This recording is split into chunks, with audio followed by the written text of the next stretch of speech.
Lorac help pull lips. I keep going healthy lips, but cannot stop. The lip plumper and the lip treatment amazing. Use Fenty Beauty Matchstick Contour in Amber. Mixed with this, I always go around my forehead. Like so. And when I look at her, she definitely has more contour coming down here, but I'm going to create that with my concealer, not with the contour stick, because I find that is too heavy on my face. I also like to contour my nose, so I put this all the way underneath. And her chin is a little less pointy than mine, so I'm going to go in and just like flatten it out. I use this tiny little cookie and just kind of blend it in. I'm going to go in with my concealer in the bright colors, the 00. She definitely has like a sharper cheekbone line. I'm going to go like that.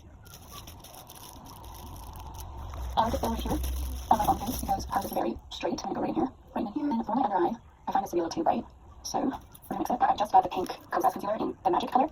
So whenever I'm looking at my makeup, especially if I'm trying to recreate a look, I always look at the shapes on a person's face.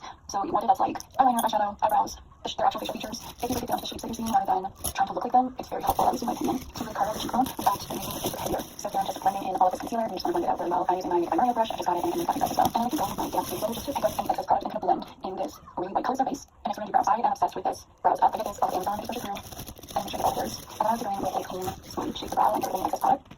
So I'm looking at her brow and it goes very straight, and then she has a point in her brow that comes down lower than mine. So we'll try to recreate that shape. I use the Benefit Precisely My Brow pencil in color 6. It's really quite dark.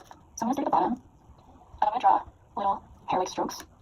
What I like about this pencil is it going with the smooth edges, kind of like smudge out what I just did to create more fullness. I'm going to make a bit of a point up here. I'm going to bring the brow down, because hers comes down. Her brows are not really wide in these photos that I'm pulling from. So I'm going to clean up this one, just thin out a tiny bit. There. Alright, so brows are done. We've got this nice long front part, and then we got a nice little point and it's coming down a little lower on the sides. So next let's do the eye makeup. I use this Jane Iredale palette almost every day. I looked at it, you can still get it. It's a little hard to find, but there are places where you can get it. And I can link them. Color is very like much a cool pink and really brightens, and I feel like about it. Every my later coming like all the way up, so above my crease. I feel like this makeup every day is kind of like modern makeup, like trending makeup, because I'm not really keeping to her 90s makeup. We're staying with things that I more current trends. So I'm going to go in with a couple more browns to keep to her typical colors. I can still tell you guys what I used in the first video, but it is definitely more purple on this palette. It's a Sigma palette, and it's got more neutral. I'm going to use this brown color here called After Hours. So in here, and just blend this over my lid. But we're going to keep it lower down than the last color. So we want to do the typical smoky eye. I'm going to blend that out. I'm going to just kind of clean up the edges, keep building it. Her smoky eye, I feel like in a lot of photos, a lot of those have been photoshopped a lot on Pinterest, but I feel like her smoky eye is more like localized and lower down. It's not like coming out really crazy. It's pretty much like staying right in here and then get eyeliner. I'm really darkening this area here. I'm going with my fluffy brush and I use this full setting powder, but on it, and it just kind of lightens up and blends out in areas that feel like are too dark. Going in and do a little more on the lid here and coming towards center. Same color.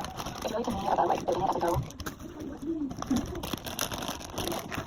So here, just keep going, keep working with the same color. If you want eye, then the other, keep building it until you get the intensity of color that you want.